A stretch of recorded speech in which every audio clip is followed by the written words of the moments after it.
Buenas tardes, profe y compañeros. Mi grupo está conformado por Lizeth Camila Ortegón Chacón, Valentina Laguna Garavito, Jennifer Dayana Gómez Rodríguez. Nos correspondió disartria mixta y nuestro caso es análisis funcional de la disartria en un caso de esquizofrenia paranoide, aproximación desde la lingüística clínica.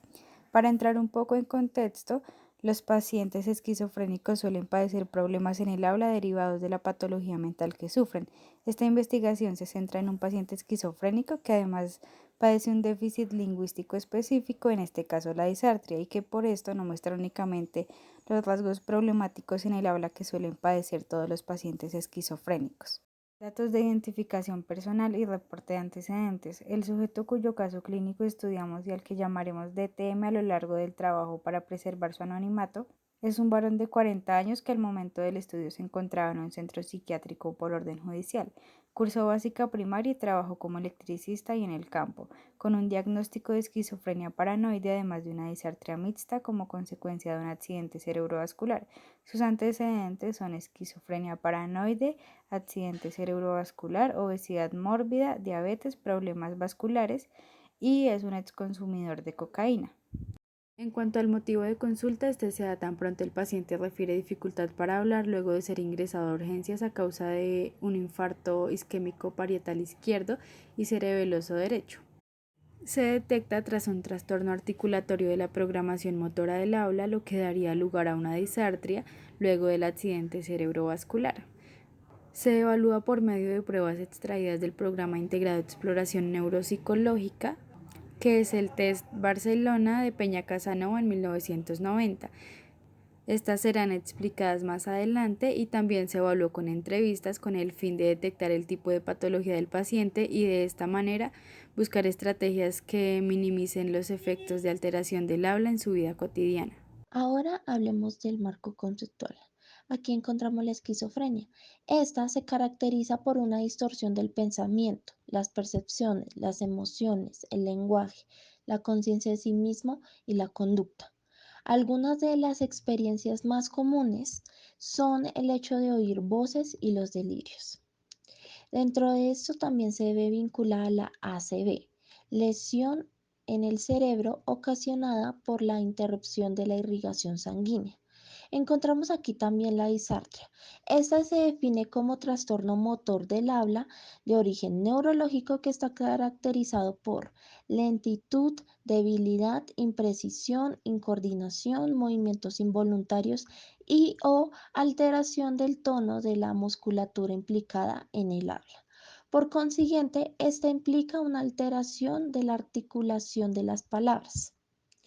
Ahora hablemos de qué es una disartria mixta. Bueno, esta es una alteración de la articulación del habla como consecuencia de un daño neurológico. Y la disartria mixta variable espástica táxica flácida es el correlato anatomopatológico de este subtipo. Comprende la afectación de la motoneurona superior e inferior, además del sistema cerebeloso, observándose espasticidad, paresia, lentitud y limitación de los movimientos, describiéndose como síndromes atáxicos, comprendiéndose de otra manera descoordinación entre las diferentes partes del cuerpo. Partiendo de lo anterior, el fonodiólogo debe tener un objetivo, el cual poder atacar para así desarrollar un tratamiento para la disartria, como lo siguiente. Primero, ayudar al individuo a hablar con mayor lentitud. Segundo, mejorar las funciones respiratorias para ayudar a la persona a poder hablar más alto. Tercero, fortalecer los músculos. Cuarto, incrementar el movimiento de la boca, lengua y los labios. Quinto, mejorar la articulación de las palabras para que la persona pueda hablar con mayor claridad. Sexto, enseñar a los familiares y personas al cuidado del paciente con disartria, brindando estrategias para una mejor comunicación. En los casos más graves, aprender a usar métodos alternos de comunicación, por ejemplo, gestos sencillos, tableros de comunicación con el abecedario o equipo electrónico o computarizado. A continuación les voy a hablar sobre la evaluación. El paciente fue conocido en un ambiente informal y se utilizaron estrategias como ir de paseo al parque con sus compañeros para ganar la confianza del paciente. El paciente se muestra tranquilo, relajado y dispuesto a colaborar. Eh, Se decidió hacer sesiones de duración entre 20 a 60 minutos con el fin de construir condiciones que pudieran facilitar el trabajo lingüístico. También se realizaron pruebas y tests para conocer el grado de la disartria y así poder establecer el plan de rehabilitación que se creyera oportuno. Estas pruebas que se aplicaron fueron la primera, pruebas de expresión oral, la segunda, pruebas de comprensión oral y la tercera, pruebas de lectura y escritura. La primera prueba que se realizó fue la prueba de expresión oral. En esta prueba se valoró la capacidad verbal en distintas situaciones durante 5 minutos aproximadamente, en donde la prosodia fue ligada a la anterior para saber el ritmo y la melodía que posee el paciente. Esto es la capacidad que tiene el paciente de modificar la melodía durante la comunión y el ritmo. Esta prueba se puntúa como de 0 a 3 y el resultado que el paciente nos arroja fue que en la prueba de ritmo obtuvo una puntuación de 1 punto sobre 3. Continuando voy a explicar la prueba de la comprensión oral. Esta consiste en la repetición verbal mediante un test que se compone de 6 apartados. El primero fue la repetición de 8 sílabas, el segundo la repetición de 8 pares de sílabas, el tercero la repetición de 8 logatomos, el cuarto la repetición de 8 pares de palabras que son pares mínimos, el quinto la repetición de 10 palabras y por último la repetición de 9 frases que hacen un total de 60 palabras. En esta prueba el examinador tiene que tapar su boca para evitar que el paciente lea sus labios, sobre todo las sílabas, y también es importante el uso de la grabadora. ¿Cómo se puntúa? La puntuación consiste en dar un punto por cada elemento correctamente repetido, pero quitar también un punto si el paciente añade alguna palabra de más a lo que se le ha dicho o por la alteración del orden de las palabras. En esta se obtuvo el resultado de que la puntuación total para conseguir en esta prueba era de 4 puntos, de los que el paciente consiguió solamente 2. Por último, voy a explicar la prueba de la lectura y la escritura. Esta tiene un apareamiento de la palabra y la imagen, en donde se utilizan láminas para tratar de emparejar cada objeto con su palabra en un máximo de 20 segundos por palabra. Debe haber una discriminación de 6 letras. Se trata en este caso de realizar 3 sonidos por lámina y comprobar el tiempo que tarda el paciente en asociarlo a la letra y si lo hace de forma correcta. El tiempo oportuno que tiene por letra es de 20 segundos.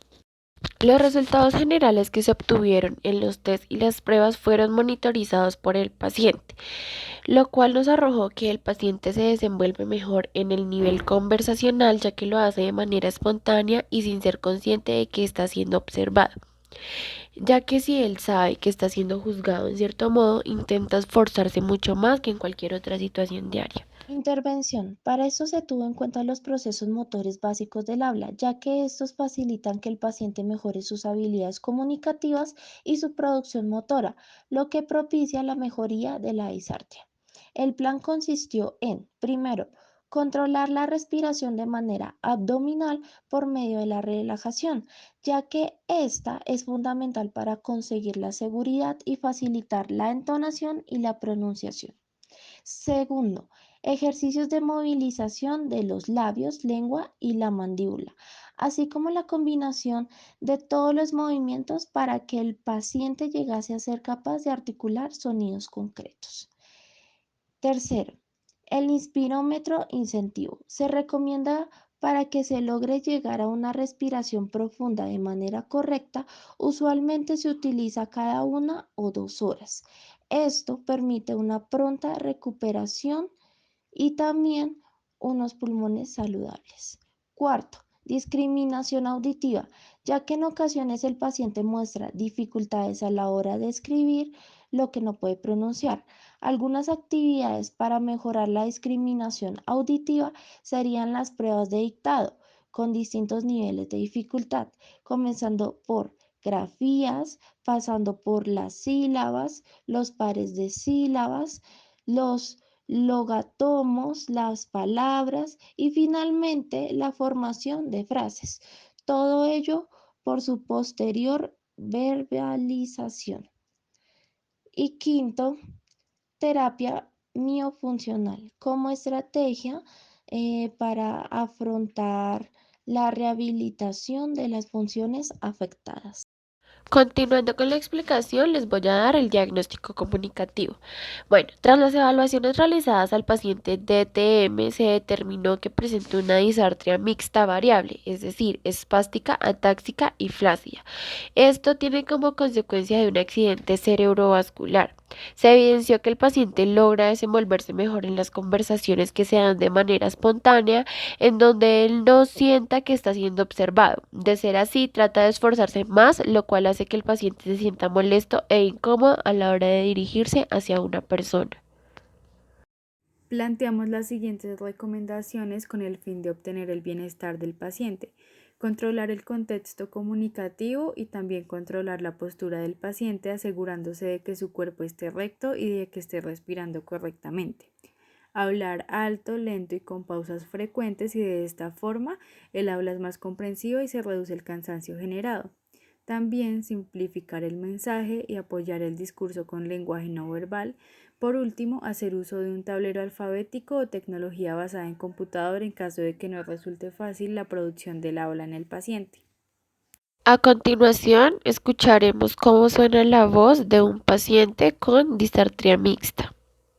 La lluvia en el